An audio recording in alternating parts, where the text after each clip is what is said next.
happy Valentine's Day to me. You just got broken up with and now this happens.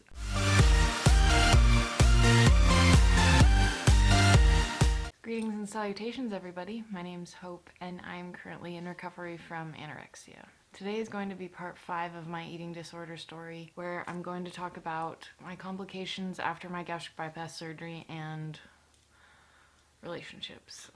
I apologize in advance if I get a little emotional. There's some things that I don't really want to talk about, and there's some things that I feel like need to be talked about, or at least briefly mentioned. These videos are meant to show you guys my story up until this point and how certain things have affected me and my eating disorder. Picking up where we left off last time, Muscle Man had just broken up with me and I was extremely heartbroken, so I started to work out more and use anger and sadness, I guess, as like a driving force to like go to the gym and better myself, whatever, and be like, look what you're missing, and lose weight and stuff, because I thought that if I would have been thinner, that our relationship would have worked out. Since I was like really hung up on him, like super hung up on him, I ended up like looking at his Facebook and stuff because we were gonna stay friends, because that always works, right?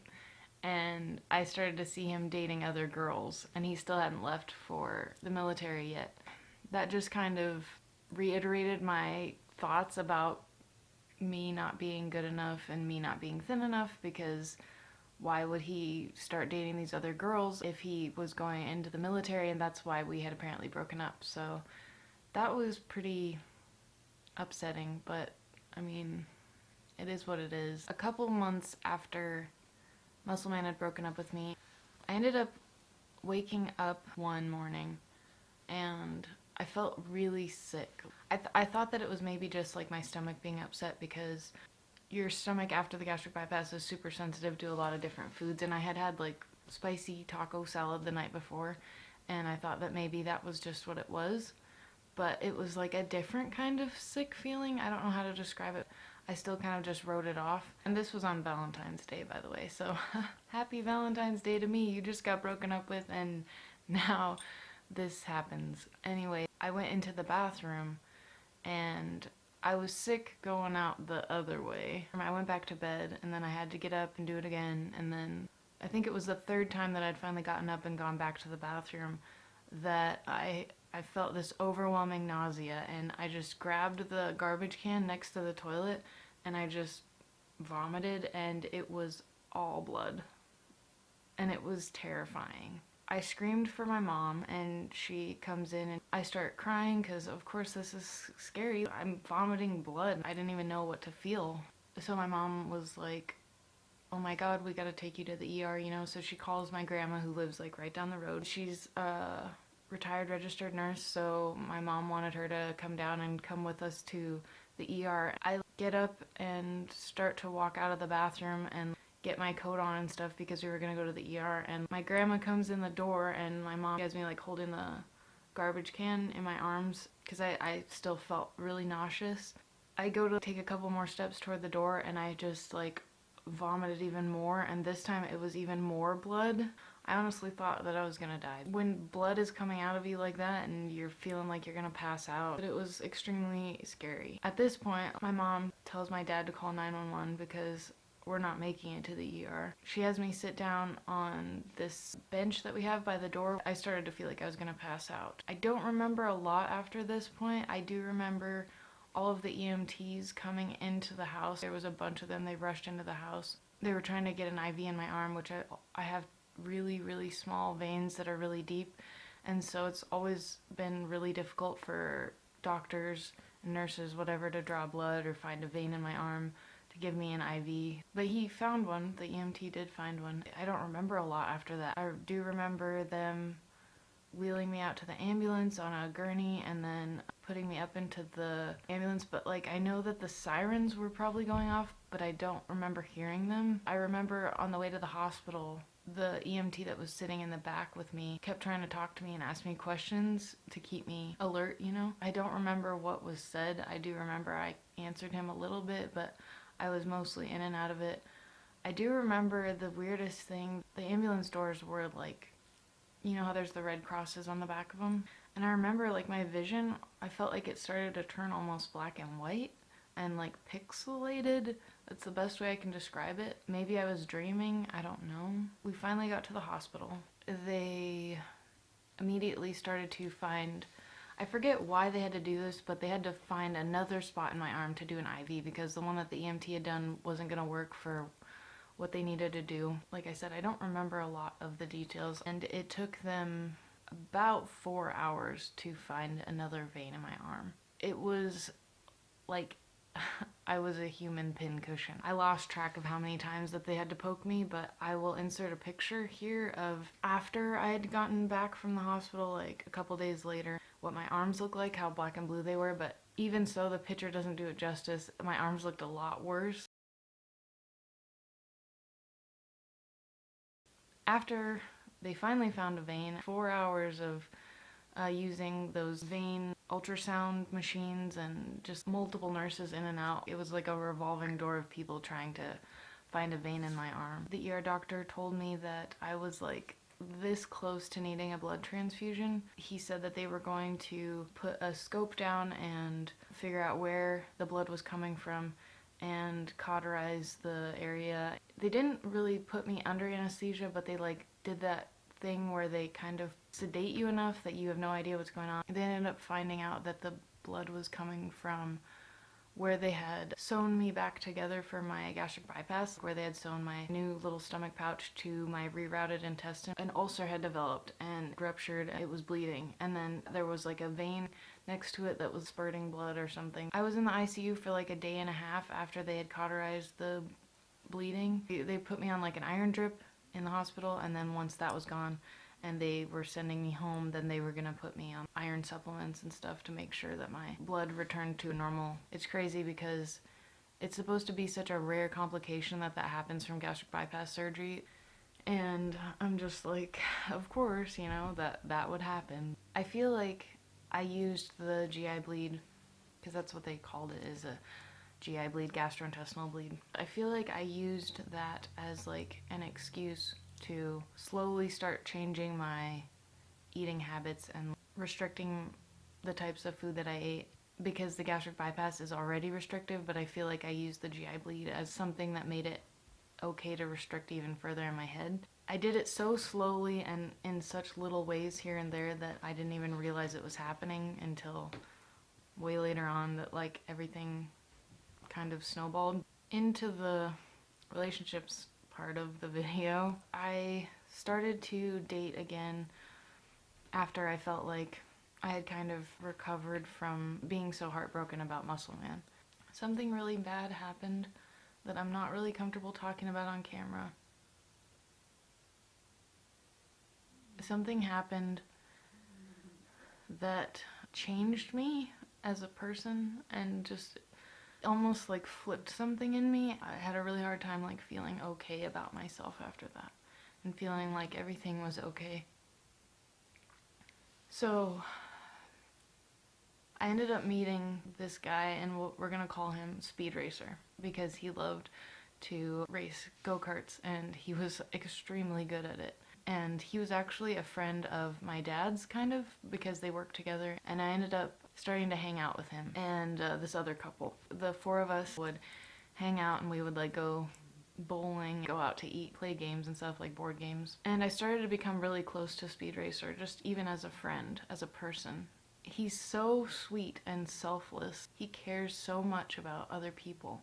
And he was funny. A lot of people thought he was this quiet kid, but he was actually really funny. Like, he had so many things about his personality that made him absolutely awesome. I felt so comfortable with him. He was just a really good person and a really good friend. We cared for each other a lot. After what had happened, he finally like made me feel okay again. I haven't really told anybody about what had happened or anything like that. It's just something that I've kind of pushed aside. Anyway, so he obviously didn't know about anything that happened, so he doesn't realize how much he helped me feel safe and secure again, and like everything was gonna be okay, you know. Him and I started dating, and at the time I was also starting a new job, and it was a really good job. things seemed to be pretty okay. I was going to the gym a lot and I was eating healthy, I guess, but over time I slowly started to keep restricting. Like I was saying before, I was able to kind of hide it and make it seem like everything was okay, that I was eating enough. At the time I still had, I guess, wiggle room to lose more weight, so people didn't really think anything of it. They thought that it was still just like the gastric bypass, but I was slowly starting to restrict my food more and more. A lot of the time, Speed Racer, he didn't eat a lot, and this sounds really weird when I say this, but I almost felt like in competition with him sometimes, like who could eat less. And I never told him that because I hadn't accepted in my head that I was having more and more problems with food. I would be thinking, well, he's not eating, so I shouldn't be eating either. Like, why would I eat if he's not eating? Which doesn't make sense because my body's completely different from his, but, you know, eating disorders and such. Speed Racer and I dated for like 7 months, I believe. I don't want to get extremely into our relationship because that's not fair to him, but we had a really good relationship, and I feel like I might have self-sabotaged a little bit, and looking back on it, I wonder if things could have been different. I don't know. My family completely adored him because, well, him and my dad were already friends, but then my family loved him because he was just sweet as pie. I know that everything happened for a reason. I try not to dwell on it too much, and I just hope that he's happy now because he deserves way better than me. I ended up breaking up with him, and I don't really know why. After Speed Racer and I broke up, then I really dove back into the gym more so, I guess, because I wasn't in a relationship, so I could completely focus on myself and the gym and bleh, that shit.